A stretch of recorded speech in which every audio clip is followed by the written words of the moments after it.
So coming up on Rick Dancer TV, we are attempting to go to Sisters over the McKenzie Highway on 242. We have conflicting reports of snow, but we're gonna try it anyway, and we have a plan B if this doesn't work out. But coming up on the show tonight, we've got a really cool story on how you can get involved with Habitat for Humanity and help a local family. We're also gonna tell you about a lot of events that are coming up, and I'm gonna introduce you to a guy named Frank Moore. This is a story we did back in our KZI days. You're gonna love it. So wish us luck. I'm not dead. That sounds like something interesting.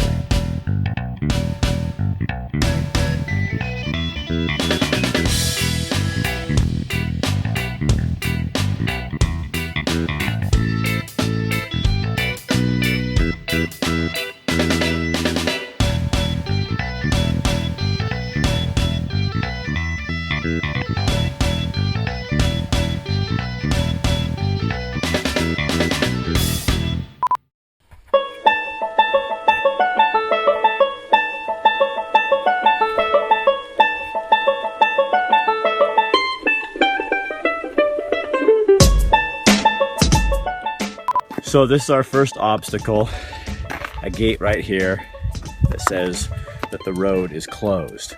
So while we cross the bridge and get over that, you're gonna watch this first story about Habitat for Humanity. It's a project to build a house in an hour, and this is how you can get involved. The folks at Glory Be are part of a team of 7 business leaders in the community working to raise the money to build a house for a family that needs it in just 1 hour. Here's how you can help.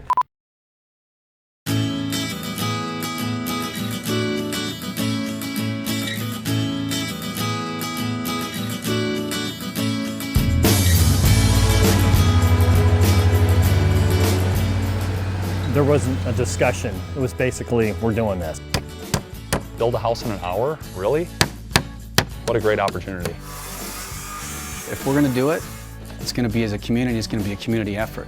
In talking to these 7 businesses, they were excited, saying, well, we'll raise half of it, and the rest of the group needs to raise the other half, and in an hour, we're going to change a life for a family. So I put one to hold it on this side. The 7 companies are here to stabilize this and grow it and help us ensure that we can go from just a fundraising effort to building homes. That's our goal this year, is just in an hour, raise enough money to go ahead and just build a house for a family. The idea to build a house in an hour is super exciting. And I've been to the breakfast before, and the idea that in one breakfast we could raise enough money to sponsor an entire house, that's pretty intriguing. For me is that it reminds us that we're not just here working to make a living, but we're also here to share a community with people who live here with us. You're breaking the cycle of poverty when you put a family into a home and give them opportunities that they would not be able to have otherwise.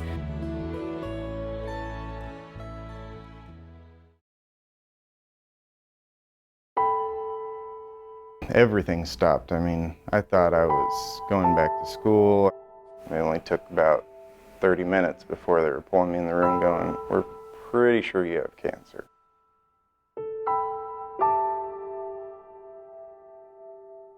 We were able to get those medical bills under control. We started to look back into, our dream of becoming a homeowner and kind of realized that realistically it's a little bit out of our grasp. We've worked very hard to maintain our credit, and even after that huge blow of, him having cancer and all that, we've managed to bounce back. I feel like we've worked so hard and we don't get handouts, we don't get help in any way. Just the thoughts that Habitat chose us, this is huge. This is changing our life forever. We are so blessed.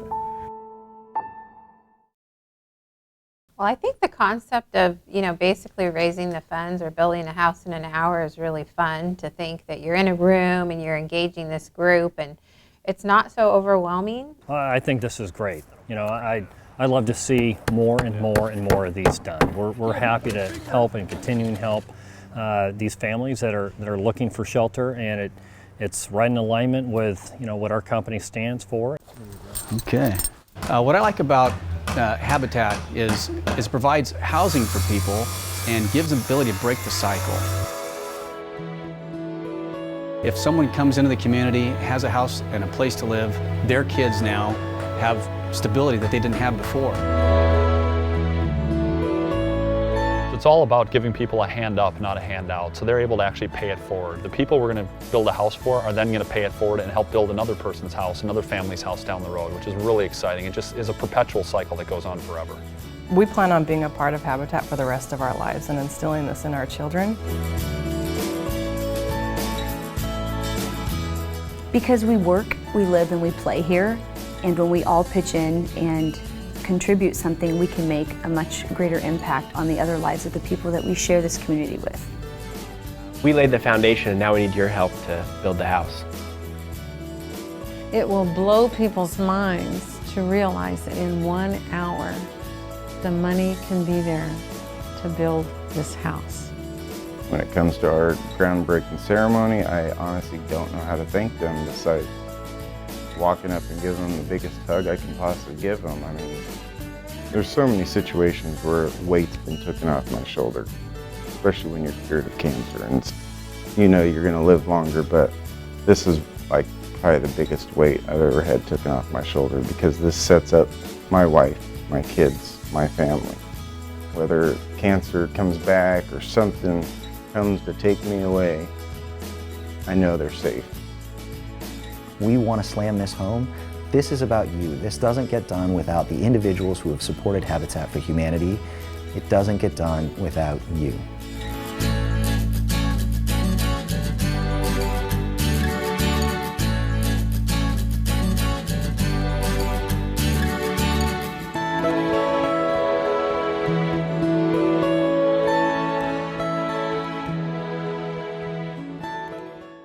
Yeah, you do need journalism because, you know, we live in an age where people have a lot of things going on, and there's a lot of different sources that are pulling away from their time schedules, and so they rely on us to be places and cover things that they can't get to. And it might be everything from a city council meeting with a hot topic, such as a sick leave or something like that. And so they depend on us to be there. We're there all the time. That's kind of what we're dealing with. Every, I don't know, 100 yards or so, we're running into snow, and it's really slippery, so you got to walk your bike through it. But hey, it gives you a harder workout, and it's beautiful. We're having fun, and we're hoping we get to Sisters for lunch. Coming up next, the Cinema Pacific Film Festival is coming to Eugene. We're going to tell you a little bit more about that with an interview with the director in just a second. But first, one of the films that's going to show at the festival is a documentary on a man named Frank Moore. He's down out of Roseburg, and well, I'll let the documentary speak for itself, but you can go online to the Cinema Pacific website and find out more information about when it plays. But more than 20 years ago, photographer Bill Getz and I went to Steamboat down by Roseburg, and we did a story on Frank Moore, one of the first video stories that was ever done on the man.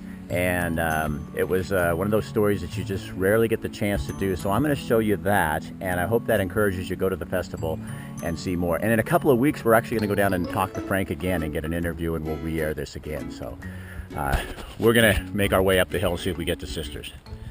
KEZI TV, Eugene. Tonight on Oregon People, we're going to tell you about a man who has had a huge impact on this state and who has rubbed shoulders with the movers and shakers of the land. But you've probably never heard his name, and if you asked him, he wouldn't think you should have. A quiet man who measures his life in friendships.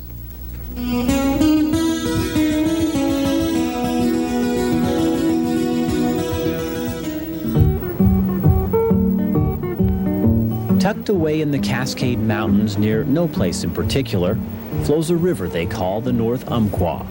Its beauty unsurpassed, its water clear and fresh, its fishing some of the finest in the land.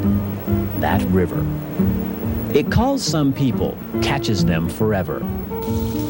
That's why you'll find a pond not far from the river. Near the pond, a log cabin.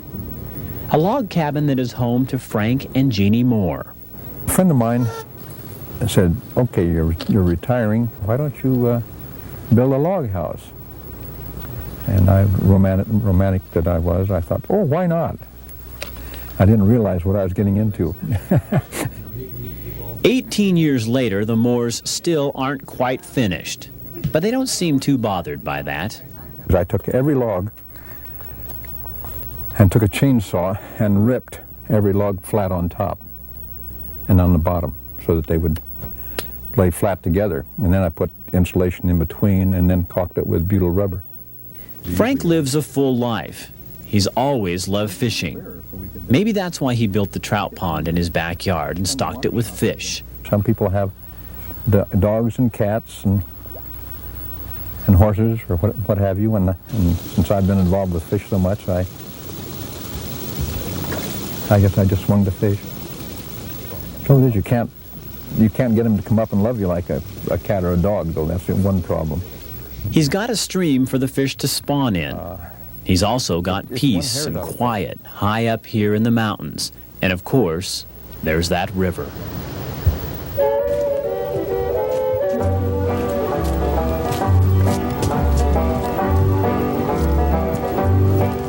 Frank's passion for fly fishing comes second only to family and friends.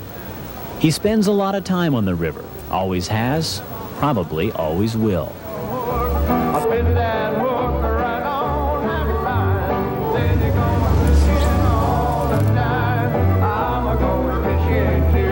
I first fished the river back probably in 28 or 29, something like that, with my father. Frank guided fishermen along the river, and oh yeah, then he built the steamboat inn. The inn, the river, fishing, and Frank lured many wonderful people to these mountains. We've had everything from politicians to some of the top actresses and actors in the world, singers, ambassadors, you name it. Folks like Jack Hemingway, writer Ernest Hemingway's son. Film star Jane Wyatt is a personal friend of the Moores. She spent many summers with them up here on the river.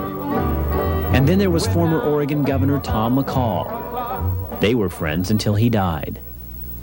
It was Governor McCall who appointed Frank to the Old Fish and Wildlife Commission. Frank is considered the father of Oregon's Forest Practices Act. Long before it was chic, Moore was fighting to save our rivers. Fishing is the tie, and the love of people. We do. Jeannie and I both have always appreciated the people that have stayed with us and the friendships we developed. That's what it's all about. That is what it's all about. Frank has a knack. As we were packing up to leave the river, a giant hot dog car pulled up with 2 college students who do promotional work. It didn't take long for Frank to reel them in. Well, you better come up to my house now and have a cheese sandwich with us. Do that? Would you like that? Sure. How far is it? It's about a couple miles back here, 3, up on the hill.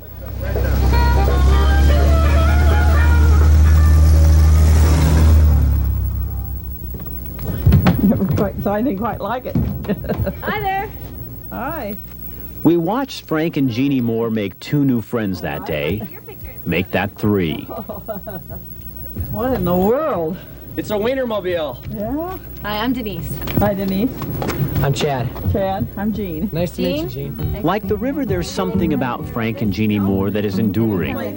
Like the river, their lives flow through these mountain passes. Like the river, they move in beauty. And like the river they love so much, they too bind friends forever. That's what it's all about, the friendships and the love that we feel one for another. It's been an interesting life. It really has. Love that picture of the hot dog with the log cabin behind it. Looks a little out of place. A little interesting.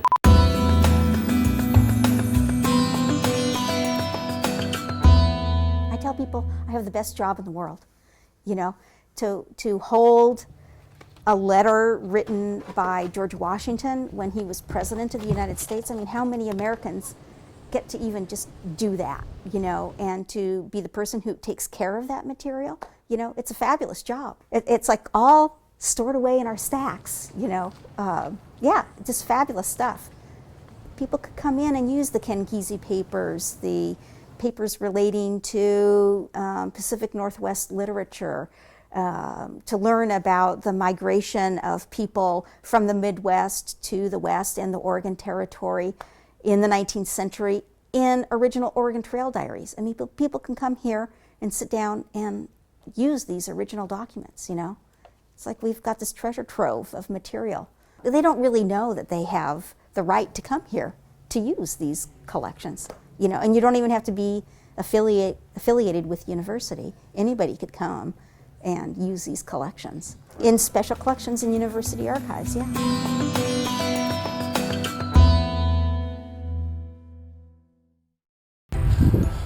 So we found the end of the footsteps. All other cyclists have stopped their journey here, but we kind of think we know where we are, and we think if we just maybe go up to the end of that corner, you think, hon? Yeah, okay. Let's go there, and if it still looks bad, but what if we got right to there and it was beautiful, and we came all this way and we could have got over the hill? We'd be really sad. So we're gonna try it.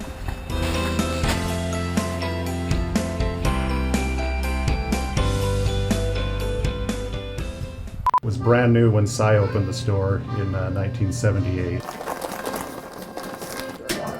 50 pounds of flour when we make the dough. It actually makes about 100 pounds of dough. We do this every day. Figure over 37 years, we've probably made 13,000 batches of dough or more.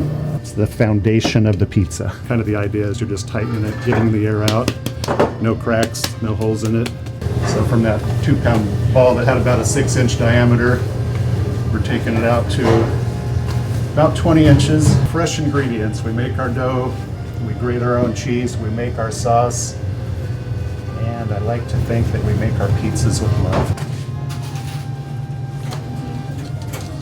All right, that's 21 incher. Size matters.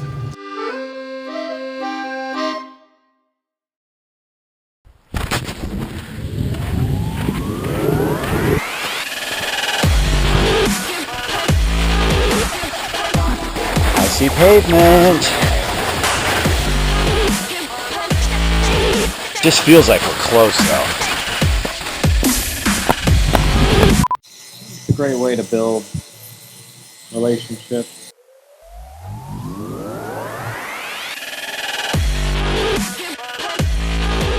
If you're looking for a barber who understands the art of cutting hair, Francesco Michelli is the man. This guy really knows what he's doing.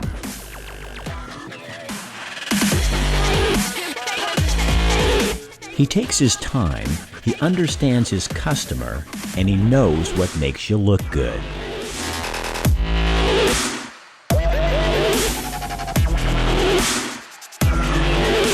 They even do the little extras, like a straight razor shave to get those little hairs off of all those places. Yep, even the top of ears.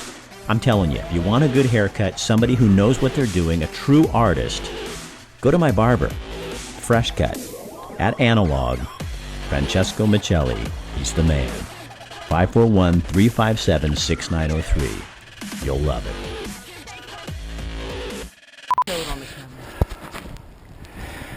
I think we're done. And what's so sad is it's not that far. Well, we're 8 miles. We have 13, 5 more miles that we know of. So we're probably 5 miles from the top. One of our most loyal friends and clients of Rick Dancer TV since the very beginning is Ranchito Grill in Springfield. Abe over there is the greatest guy. He owns the place, and Ruben works there, and he's wonderful too. And they have the best food, the best Mexican food in town. And I'm telling you, I wouldn't say that, you know me, I don't say stuff like that if it's not true, and it is true, you've got to try it. Another good reason to try it though is when you go have dinner, you can fill out a little form, put your name and your phone number, stick it in the bucket under Rick Dancer TV, and every month we draw a name and that person gets 2 free dinners. And this month it's Rick Haskell. I'll be giving you a phone call. And when you go in there, would you do me a favor? On lunchtime, they always have a $6.95 special. So go in, get the special, and tell Ruben or tell Abe that you saw it on Rick Dancer TV. They love that, and it helps us too. The Wit has to be one of the most entertaining sections of Eugene. It's got everything. It's got people watching, it's got great beer, it's got amazing food, good wine. Did I mention great beer and people watching? It also has entertainment down here. We're going to take you back to 1999 to this group that was just starting to break out. Reporter Christine Chang met up with them. They were starting to become popular. People were hearing their songs. They were doing this crazy 70s music called disco. Get ready to get back in time and party with Satin Love. Hey, go Reese!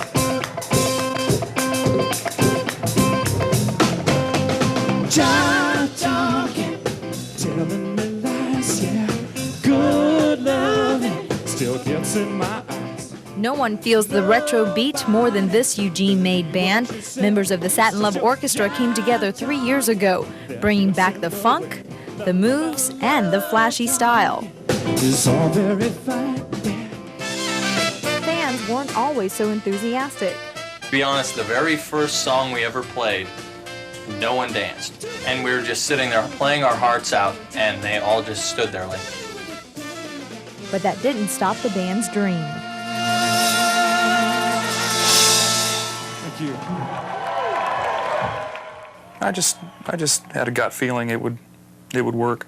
And it did. With the release of their CD and the Regis Funk doll, their passion for music appears to have paid off. I fell in love with Casey and the Sunshine Band. I used to write it over and over on my papers when I would sign my name, Casey and the Sunshine Band, when I was in 6th grade, you know. I grew up singing into my round hairbrush that I used to feather my hair with, and that was my microphone in the mirror, and did the same thing, and knew these songs like the back of my hand. So when we got together and knew we were going to be performing these particular songs, it was pure joy. Inspired by legendary musicians Earth, Wind & Fire, Stevie Wonder, and the Bee Gees. I've got so much email here. Along with countless emails from fans. You guys are the best. I saw your band for the first time this past New Year's Eve at the Hilton. Great performance. I've now become a groupie. Satin Love has produced original songs of their own. And even though it's a tough business, the band always finds time to have fun with their kids. Give me a little more drums.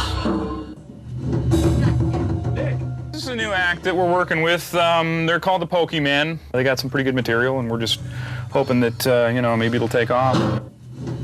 Cut! Hang on a minute. No, that's not it at all. Cut it out. You want a spanking? Y'all ready? Yeah! But when Satin Love gets into the disco mode, don't expect them to stop until someone's boogieing down.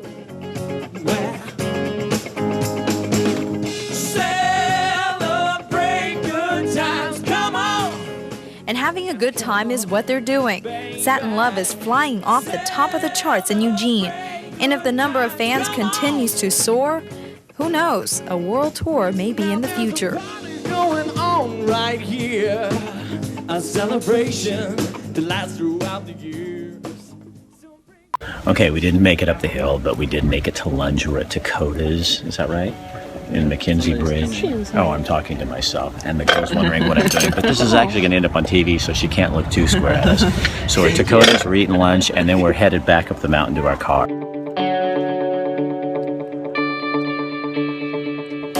Just because Kathy and I didn't make it to the top doesn't mean you can't. We wouldn't leave you like that. So I went back into the archives, and I found a video from a couple of years ago when we actually made it up to the top because the road was officially opened.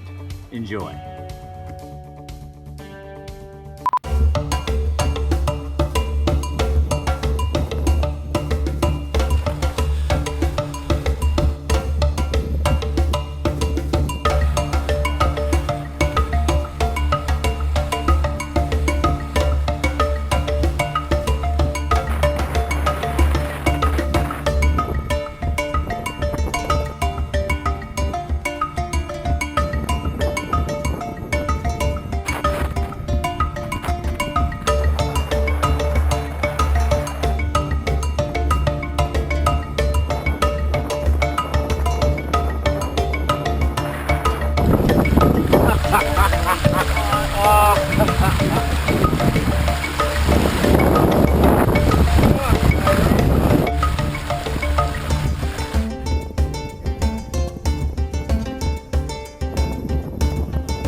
was really fun.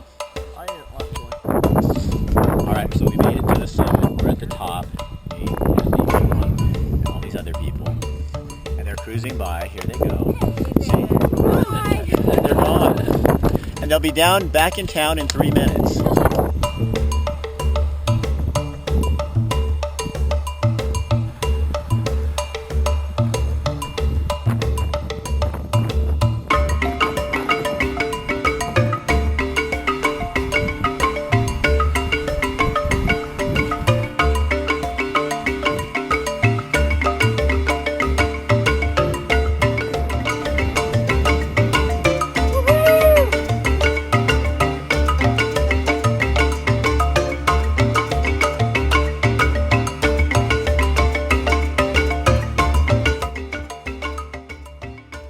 When I used to work in television news, people would come up to me all the time and say, why do you guys always have to focus on negative stories?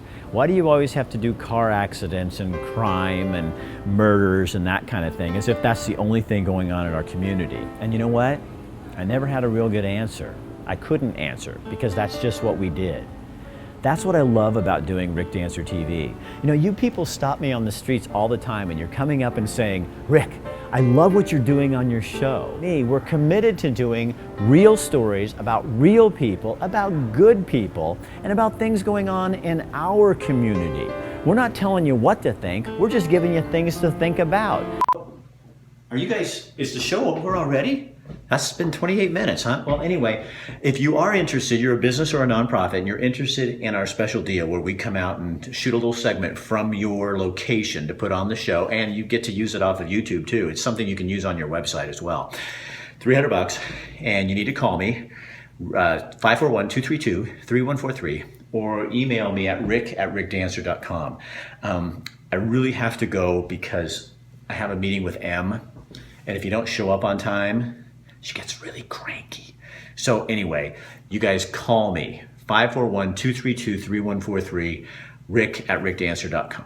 I'm coming. I'll talk to you later.